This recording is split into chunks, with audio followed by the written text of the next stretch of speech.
this is an iHeart podcast. Guaranteed human.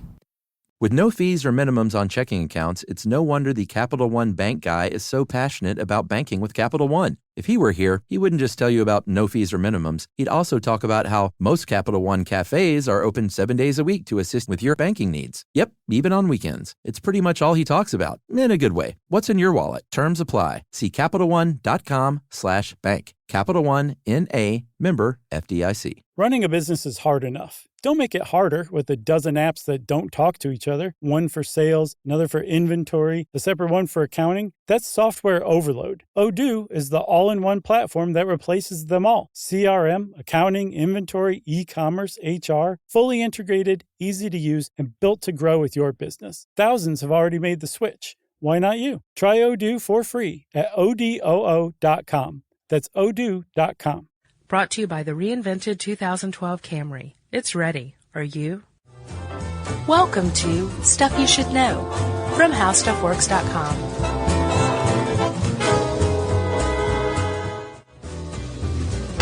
Hey, and welcome to the podcast. I'm Josh Clark. There's Charles W. Chuck Bryant. It's 2011. This is Stuff You Should Know. 2011. Our first one. Man, we've been doing this for years, like 4, 7, 8 years, something like that. I think it's our 12th year. Yeah. Overall. We've been doing it since 99. 99. Yeah. Ever since everybody's worried about black helicopters. Yeah, and that was our second podcast, I think, was on the Y2K bug, wasn't it? It was. That was Didn't that crazy. pan out to be almost nothing? I know. You know, the iPhone has a bug, like a Y2K bug that's left over. If you the don't alarm clock have thing? your Yeah. Apparently that's a Y2K grandkid. Well, I think if you're depending on your iPhone to wake you up, then I don't know. I do. Do you? I don't use anything but. Well, look at you. So So, I'm a 2011 man, yeah, future man. Omega man. Chuck, Yes. you ever heard of a little condition called amblyopia? No. Amblyopia is also unfortunately referred to as lazy eye. Ah, yes. Then yes. And I used to have a friend in college named Grant. And Grant did not have amblyopia unless he'd been drinking. And, like, you could tell how much Grant had drunk depending on how pronounced his amblyopia was. Yeah. And I didn't know, I knew Grant for a while before I finally noticed this. And it was surprising when I finally did. And he's like, yeah, it happens sometimes. So. Did you ever take English from that guy at Georgia that had the Michael Jordan? There was an English teacher named Michael Jordan, and No. he had a lazy eye. And on the first day of class, he said, "This is the eye that's looking at you," just to clear it up. Yes. Because his was like, as my friend Guy called it, a disco eye. It was way out of whack. Oh, really? Oh, yeah. See, I have a soft spot for people with strabismus, which is any kind of, wall-eyed, lazy eye, Yeah. cross-eyed. Disco eye.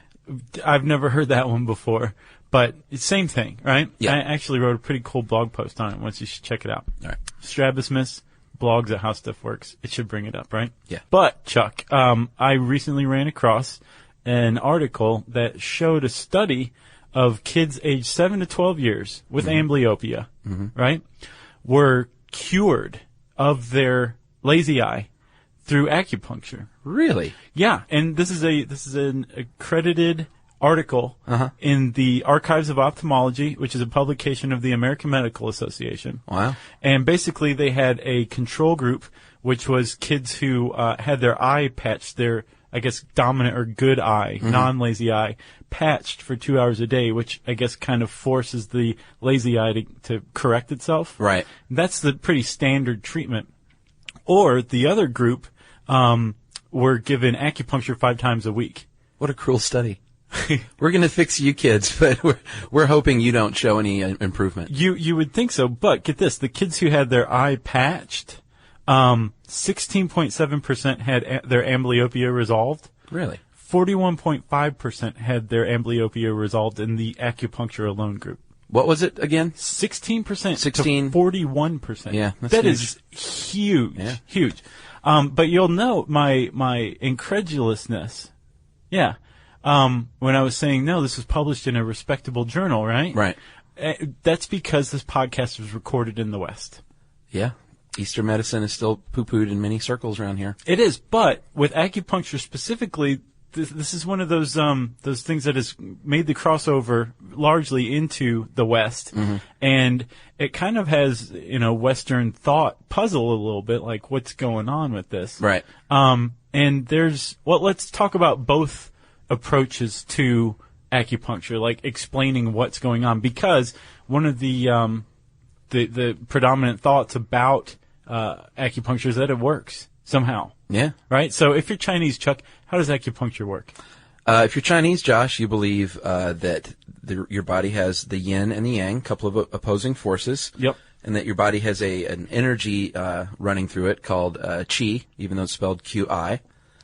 And that when your body is in balance, and we've talked about balance and homeostasis and all that in the East, right? Then you have good qi, energy's flowing. Mm-hmm. When things get blocked up, that means your qi is blocked. That means the yin and the yang fall out of balance, and that means you get sick. Right, and your energy flows along pathways in the body called meridians, right? Yeah. And you've got, I think, a dozen of them. Yeah, from point to point. We'll get to the acupoints later, but... Right.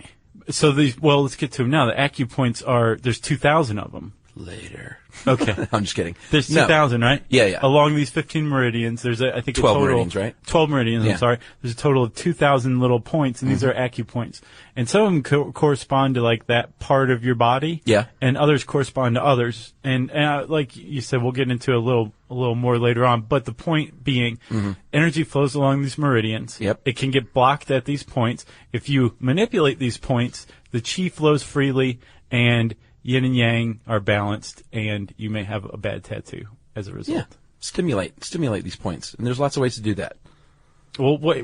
What happens if you are in the West? How does acupuncture work? Well, in the West, they would say that it stimulates the central nervous system, releases hormones, neurotransmitters, boosts the immune system, dulls pain, stuff like that. Gotcha. So, it's the same thing, same result, two ways of explaining it. Isn't it?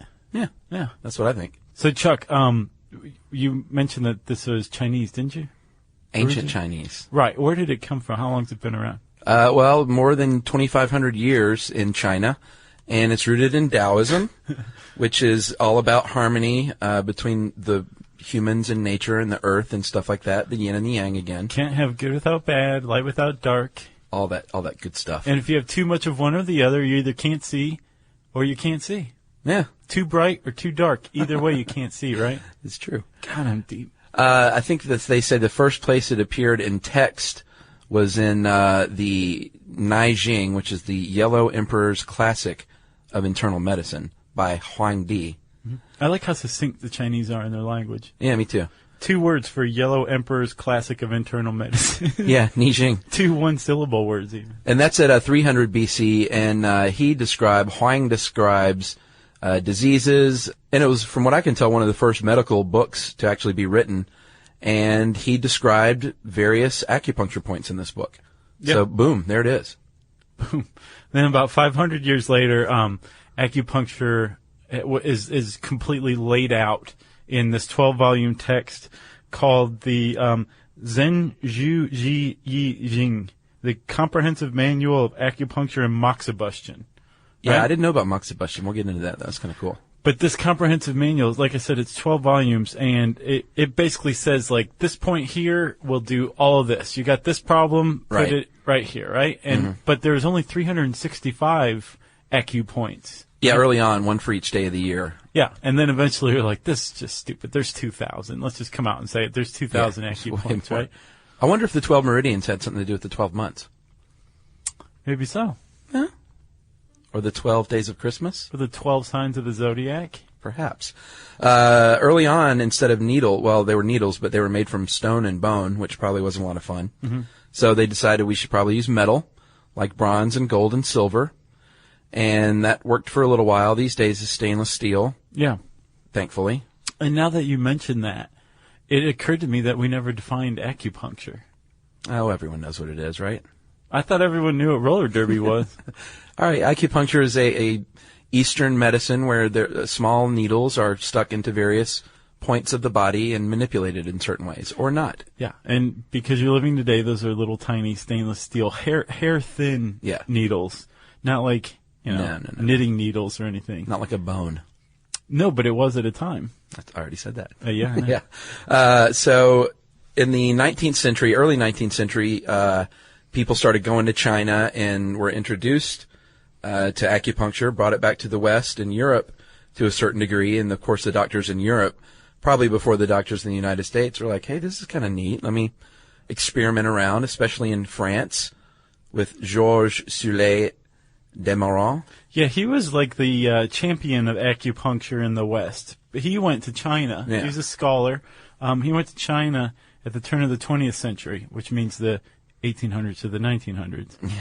And he saw firsthand that acupuncture worked, and he brought it back and championed it. Yeah. In France. And France actually came up with their own type of acupuncture, didn't they? I bet it's because of him, actually, I would think so. because he was probably the first dude to get it going. Right. We're going to talk about that now? Or you want to skip on to that later? We'll get to it in a second. Okay. Support for this show comes from Public, the investing platform for those who take it seriously. On Public, you can build a multi-asset portfolio of stocks, bonds, options, crypto, and now generated assets, which allow you to turn any idea into an investable index with AI. It all starts with your prompt, from renewable energy companies with high free cash flow to semiconductor suppliers growing revenue over 20% year over year. You can literally type any prompt and put the AI to work. It screens thousands of stocks, buys one-of-a-kind index, and lets you backtest it against the S&P 500. Then you can invest in a few clicks. Generated assets are like ETFs with infinite possibilities, completely customizable and based on your thesis, not someone else's. Go to public.com/SYSK and earn an uncapped 1% bonus when you transfer your portfolio. That's public.com/SYSK. Paid for by Public Investing. Brokerage services by Open to the Public Investing, Inc., member FINRA and SIPC. Advisory services by Public Advisors, LLC, SEC registered advisor. Generated Assets is an interactive analysis tool. Output is for informational purposes only and is not an investment recommendation or advice. Complete disclosures available at public.com/disclosures. Every great idea deserves the power to bring it to life. Meet the all-new Dell XPS laptop, the perfect combination of style, power, and performance, designed to elevate everything you do. With its modern, ultra-thin design, it's as stunning as it is functional. And the battery? It's built to last all day long, from that first sip of coffee to your evening wind down without missing a beat. And when it comes to performance, the XPS doesn't just keep up, it leads the way. Whether you're tackling your biggest projects or bringing your creative vision to life, it's built for editing photos, mixing tracks, and designing masterpieces. Powered by the Series 3 Intel Core Ultra processors, the XPS gives you the freedom to create without limits all day long. The Dell XPS proves there's no need to compromise. Style, power, and reliability come together in one expertly crafted machine. Check out the all-new Dell XPS at dell.com/XPS. Then it eventually, like all things, made its way to the United States. In the article, it said President Nixon's visit to China was a big deal as far as introducing a lot of Chinese ways to the States. Well, it's like China fever, Yeah, you know? the first blast of China fever. Right, and then in the U.S., there's a guy named James Reston who writes for the New York Times, or he did, and he had a appendectomy. Well, he had appendix surgery, which I'd take to be appendectomy, right? I think so. And he got acupuncture to treat his pain, and it worked. Yeah. And he wrote about it, and that was the first mention. And now here we are today, right? Here we are. It is viewed as a legitimate medicine, right? Yeah, I've got a stat that says 20 million Americans have undergone acupuncture, which is a lot higher than the article, but it may just be more recent. Right, because that was the 2002 National Health Survey. Yeah, and the FDA said that Americans spent $500 million in the 90s alone on acupuncture. That is a lot of dough. And that was the 90s. You know, now people are all kooky for this kind of stuff, so it's probably even more. I would think so. Not the cynical 90s.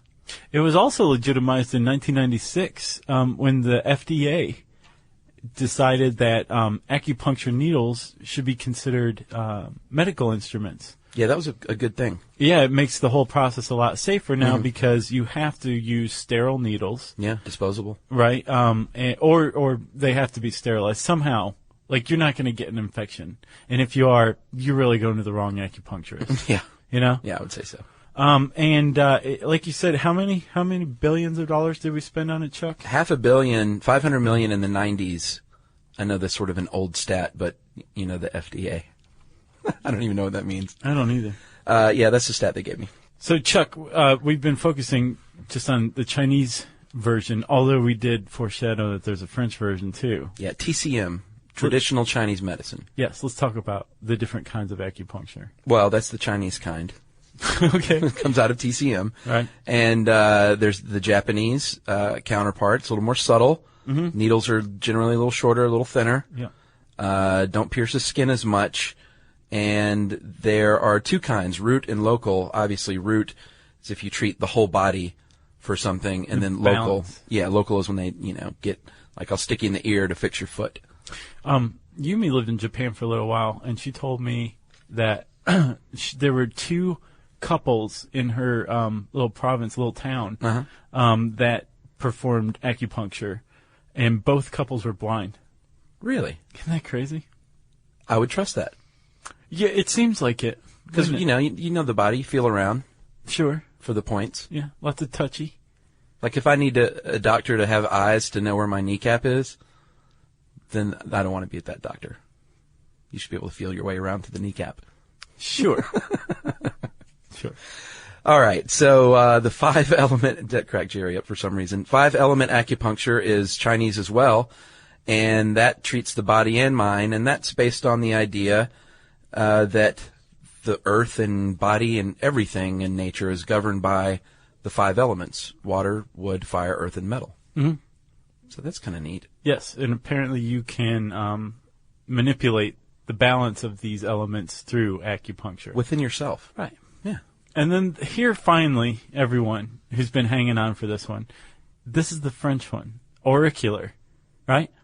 Oh, yeah, that is the French one. Yeah, the French apparently decided that the ear is all you need to do. Yeah. There's 200 acupoints located on the ear that correspond to different parts of the body. And by manipulating these acupoints, you can do the same thing that can be done with traditional Chinese acupuncture. Yeah. Right? And apparently that's kosher in China because the ear is viewed as a sensitive spot for manipulating qi, the flow of qi. Interesting. Isn't it? Well, yeah, and with all the acupoints on the ear, it wonders how piercing affects that, If there's one thing, if I could spend like $500 to do something to my body, it would be to cover up these old ear-piercing holes. Yeah, I got one too, but mine's... It looks so stupid. Yeah, think about the dudes with the gauges. It's cool now, kids, but... And, of course, you don't want to be the old guy saying, just wait till you're older, but it's one thing to have a tattoo you're not proud of, another thing to have, like, a big hole in your ear. Yeah. Or both. Yeah, I think it's generally both, isn't it? Yeah. Those kids.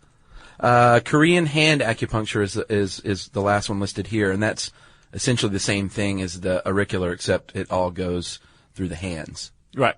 And then, Chuck, you mentioned moxibustion, right? Oh, did I? So moxibustion is acupuncture. We just mentioned the different types of acupuncture. There's also different things you can do while you have needles sticking out of your body. Yeah, these are related. Sure. Things that you can do. Moxibustion is one of those things. So this is the stimulation of acupoints using heat, right? And moxa is an herb that comes from the mugwort plant. Mm-hmm. And traditionally, in Chinese medicine, you take about a rice grain size piece of moxa, put it on an acupoint, and set that thing on fire. Yeah. And then let it burn and create pain and leave a scar. Now, this can be done in conjunction with the needle treatment as well, is that right? No, I think this is in lieu of it. Unless you're doing indirect, that's direct moxibustion, unsurprisingly. Then there's indirect moxibustion, which is basically wrapping moxa in paper, lighting the paper, which, makes the moxa smolder, and then holding it near an acupoint, or wrapping moxa around an acupuncture needle, lighting that thing. Gotcha. Right? Yes, you can also use electroacupuncture or sonoacupuncture to either move an electrical current through the needles, or in the case of sono, there are no needles, but you use sound to affect your acupoints. Right. When I went, they put a heat lamp over the needles to heat up the needles while they were in. When you went? Yeah, I did acupuncture once. Awesome. Once. which kind of is not the point. You're supposed to go like a chiropractor and get it, until you're fixed. But yeah, I think I'd mentioned it once before. I found a cheap place in LA that was like a school. You could get for like $10. You could get acupuncture. It was awesome. Was it? Oh, it was real relaxing. Why didn't you go back? I wanted to, and then like some big job came up, and I got distracted. It was one of those deals. Gotcha. It wasn't that I didn't believe in their You service. set up like, and ran out with all these needles sticking out of your back. So Chuck, you then know what to expect, right? I do. If you go get acupuncture. At least from this one lady. Okay. Did it follow kind of what the article details? Yeah, dim lights and soothing heat lamp. She left me alone, closed the door. I almost fell asleep. Yeah. On the CD player? Yeah, on low. It was very relaxing. I think there was music, actually. So yeah, sure. Deep Purple. I mean, that was my experience. I've never been locally here. Well, we were talking about the acupoints, right? Mm-hmm. And how they correspond to different parts of the body. And they're actually mapped, right? It's not just like, this sounds like this, so let's try your cornea. Yeah, it's not like that. It's numbered out and charted. It's standardized. Sure, absolutely. So the 12 meridians we talked about are they relate to different parts of the body, right? Mm-hmm. So you've got like the bladder, you have the kidney, the large intestine, the spleen, Yeah. the gallbladder, Yeah. the liver, the pericardium, which is, what is that? It's over your heart, right? I think that's the covering of your heart. It's got cardio in there. It's got to be. Stomach, Mm-hmm. heart. Okay. Man, now I'm second guessing myself on the pericardium. Lung, small intestine, and the triple heater, which That's the closer. yeah. So you've got these different. These are the 12 meridians, and then there's different numbers corresponding to the different acupoints along that meridian. So, for example, you have GB1 is a certain acupoint on the gallbladder meridian. Okay. But that's how it's spelled out. But that doesn't necessarily mean if I want to fix the gallbladder, I'm going to stick you in the gallbladder meridian. Precisely. You could stick it in the shoulder. Who knows? An acupuncturist would know. Well, yeah, exactly.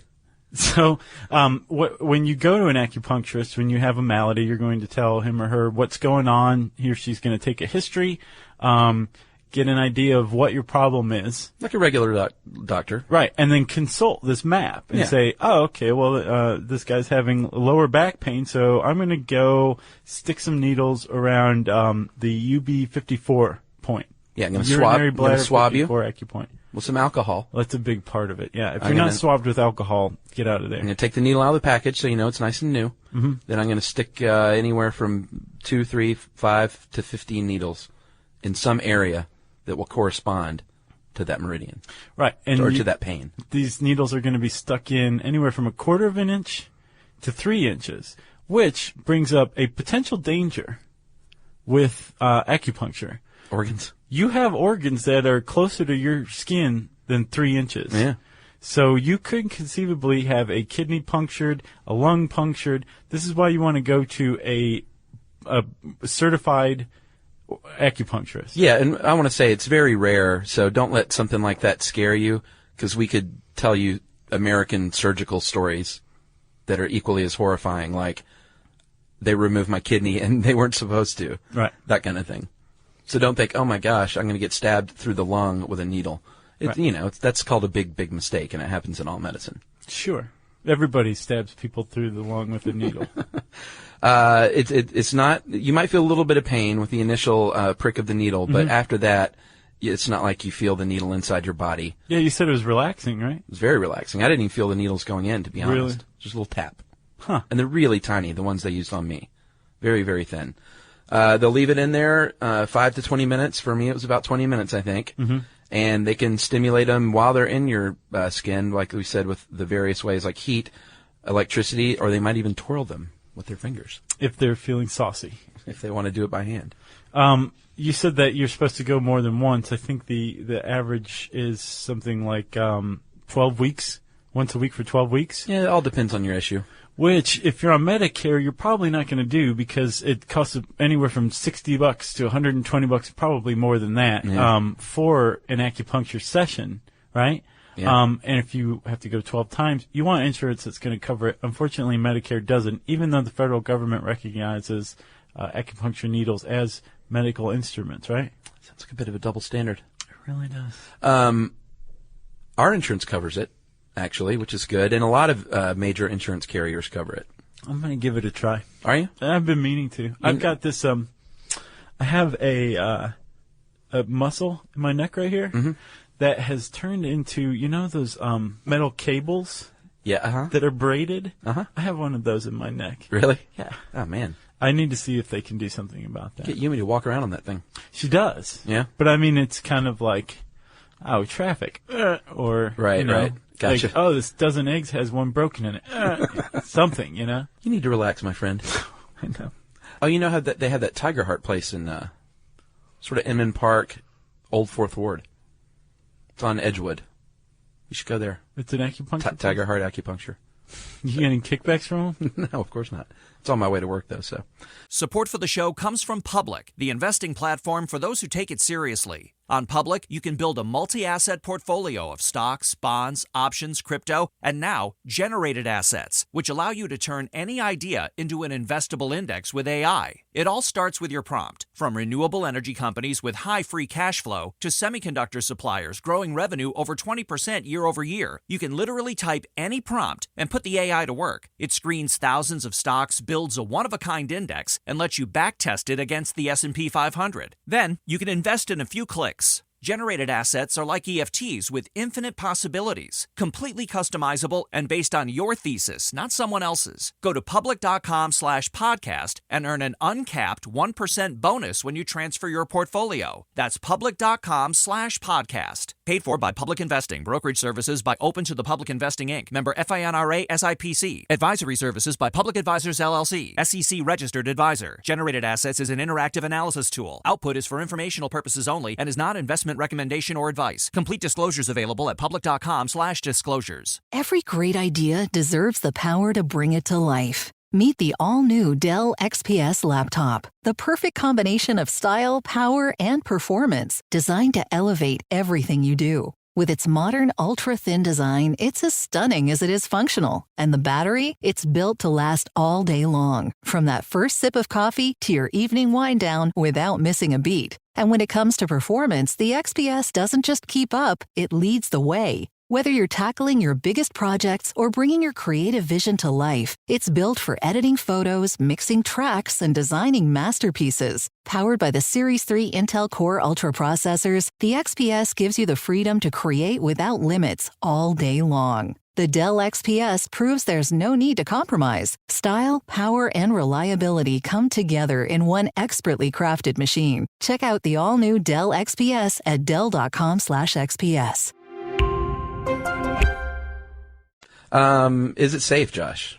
I know you mentioned the one issue with the stabbing through the organs, but other than that. Well, like you said, for the most part, it is very safe, especially now that it's more regulated.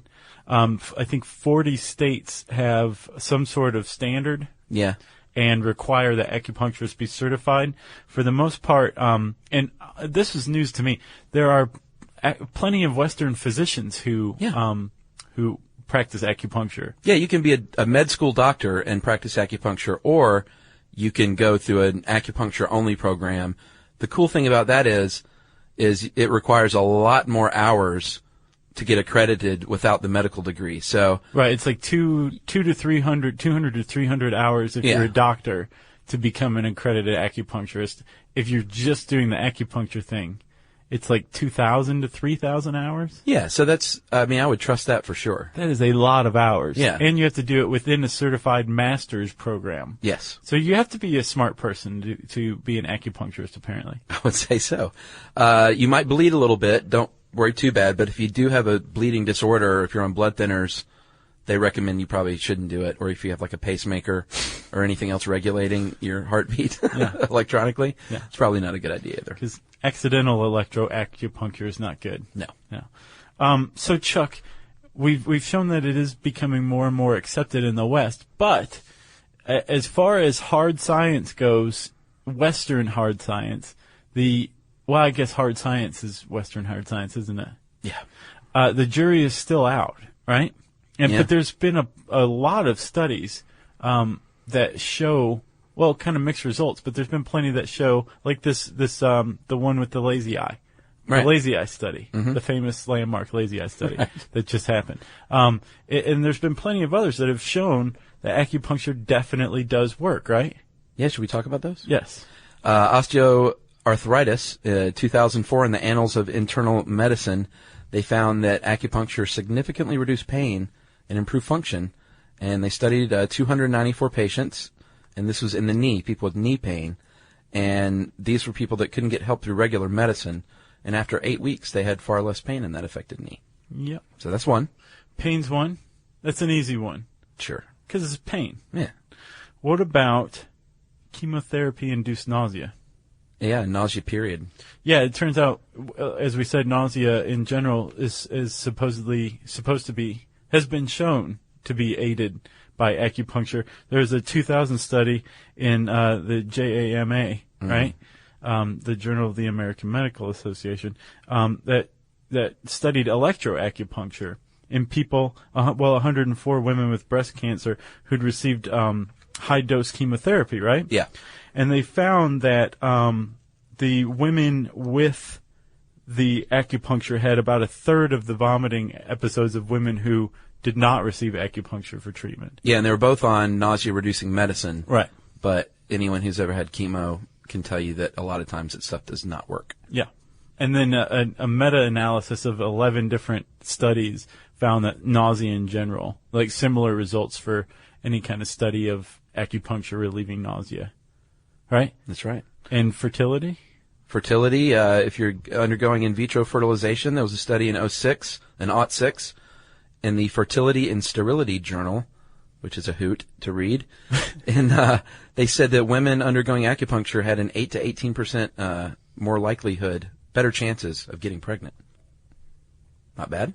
The problem is they also were slightly more likely to miscarry than the non-acupuncture group. Yeah, I want a percentage there. They didn't give one. That bothered me. What does slightly mean? So like 0.1 or something, or 1 or 2? Slightly is journalism for I don't have the numbers in front of me. Exactly. Fibromyalgia? Yeah, fibromyalgia. The Mayo Clinic, buddy. Yeah, 2006, they did a study of 50 patients and found that the symptoms of fibromyalgia that include muscle pain, fatigue, joint stiffness were significantly helped. It's another journalism. Right. What is significant? Significant is... That's a lot. Greater than 1. Right. I've got a couple of more quickie graph stats here. They did some asking of questions, polling of people who had acupuncture. Boy, it is 2011, isn't it? We've been off. Boy, it is. This is a rough one. They asked people how satisfied they were with their acupuncture treatment, and 24% said... Somewhat satisfied? Very satisfied? Yeah, exactly. Somewhat satisfied led with 34%. 24% were extremely satisfied, and only 8% were not at all satisfied. Those people are never satisfied. That should have been the last question. Are you ever satisfied with anything? Right. Are you a jerk? Are you satisfied with this question? Besides acupuncture, have you ever utilized any other treatment based on traditional Chinese medicine? And 80% said no. Wow. So even if you don't believe in it, doesn't mean you won't go lay down on the table and get stuck with needles. And that's really the only interesting ones on here, actually. So we've got this, all this information, all these studies that show that it works, polls, Journal of the American Medical Association, all this stuff. But the problem is people still poo-poo it. There's still a lot of skeptics who view acupuncture the way others may view hypnosis. Yeah. And that the underlying mechanism isn't qi or hormones or neurotransmitters. It's the placebo effect, right? Yeah. And that's tough because with placebo in like a pill, you just get a pill that probably looks like the other pills. For acupuncture, they're going to stick you with needles, right? But they're not going to stick you in the acupoints. They're going to skip your acupoints purposefully. So, you get these needles stuck in you. You might think I'm getting better. Yeah, Placebo but that's the same as any placebo effect, though, True. Because you're still getting a pill that you don't know whether or not it's going to work. I think the larger point, rather than poo-pooing medicine and the placebo effect, is investigating how to manipulate the placebo effect. Because if we can heal our own bodies without drugs or sticking ourselves with needles or doing whatever, then why not? Power of the If mind. it still has the same effect. True. Huh. Good point. Can we end this now? Yeah, that's all I got. Acupuncture is give it a shot if you want to give it I will. a try. And I'm definitely going to do it. I was talking to everyone, but I know you were. specifically Josh. Give it a try. We want to go ahead and apologize for this one. It's the first one that we've recorded wasn't in bad. a couple of. Oh, it was bad. Oh, cable neck. I'm Come sure on. Jerry will wash it out. I can't pronounce words. If you want to learn more about acupuncture and see one really superfluous chart, you should type in acupuncture. That's one C in the handy search bar at howstuffworks.com, which means it's time for listener mail. Yes, Josh, this is a homelessness email, and we got a lot of response for the homelessness show, ranging from I'm homeless to you guys are great, thank you for highlighting this, to hey, it's not my responsibility to care for veterans on the street. Mm-hmm. I had a guy actually say that to me in one of his replies that I had engaged him in. Regardless of what you believe, if you're saying it's not my responsibility to care for homeless vets on the street, then I don't know. But I did go off. I just want to say one thing. I went off on CEOs at the end pretty harshly, and I should have been more specific. I was referencing a story I'd read that day about, and I wish I would have looked it up, but I didn't have time. These certain CEOs were in the news that day for taking these huge record bonus payouts in the middle of the financial crisis while their employees were being laid off. Mm-hmm. I read this. I come in and sit down and talk about homeless people on the streets. I got a little hot under the collar, which I should have been more specific in what I was criticizing, because I'm certainly not criticizing all CEOs, and I'm not saying that they're to blame for homelessness or it's their job to fix homelessness. It's everybody's job to fix homelessness. And I wasn't clear enough in that, so I wanted to clear that up. Well put, Chuckers. Thank you. That's great. Was that it? A lot of CEOs do a lot of, big-time donating. There's one guy who runs a carpet manufacturer. Dalton Carpets in Georgia? No? I can't remember his name, but he's like the greatest CEO of all time. Really? He's a good guy. I hope to be a CEO one day. Really? No, are you kidding me? I'm not cut out for it, man. Got to hire and fire. I couldn't do anything. No way. All right, so with that, I'm going to read a letter from a homeless person. Hello, guys. My name is blank. I told her I wouldn't read it.